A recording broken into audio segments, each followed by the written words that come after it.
السلام عليكم. اليوم غادي نبارطاجي معكم واحد لي بات فكره رائعه للعشاء، وواحد الوصفه بدون تعقيدات، ما فيها لا كريم فريش، ما فيها لا فخوماج، غير بالملحه وليفزار. تبعوا معايا حتى الاخر ديال الفيديو. غادي ناخذ معلقه ديال الزبده، غادي ندير شويه ديال الزيت، البصله شرائح، الشامبينيون الطري حتى هو شرائح، ممكن تعوضوه بالعلب. وناخذ هنايا واحد 350 غرام ديال اللحم اللي قطعته شرائح، شويه ديال الملح ديال الابزار، ونشحرهم مزيان مزيان مزيان على نار مهيله حتى يطلق ليا داك البصله وداك الشامبينيون وداك اللحم ديالي المريقه ديالو. غادي ناخذ واحد الطنجره ندير فيها الماء والملح ونخليها حتى يغلي، وندير لي بات نسلقهم، نخلطهم واحد التحريكه خفيفه ونخليهم حتى يتسلقوا على خاطرهم. ان فوا يتسلقوا نقطرهم من الماء ونزيد عليهم معلقه ديال الزبده، شويه ديال الملح وشويه ديال الابزار وشويه ديال القزبور والمعدنوس اللي كيعطيهم واحد النكهه زوينه. انا المعدنوس ديما كنخليه في الكونجيلاتور كيكون عندي حاضر، وشويه ديال الزيت البلديه، نخلطهم مزيان وهكا كتكون عندي اسهل لي بات. من بعد ما تشحر ليا اللحم ديالي وطاب، غادي نزيد عليه واحد 2 معالق كبار ديال الطحين ونشحرهم مزيان مزيان حتى داك الطحين يتشرب ليا ديك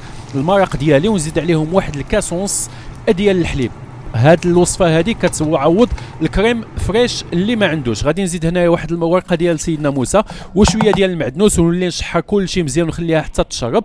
ناخذ واحد الطبسين ندير فيه لي بات ديالي وندير فيه اللحمه مع لي شامبينيون بالبصله ونزيدهم من الفوق، وهكا كنكون صوبت احسن لي بات بواحد الطريقه سهله رائعه وزوينه. وما بقى لي الا نقول لكم بالصحه والراحه وتبارك الله عليكم.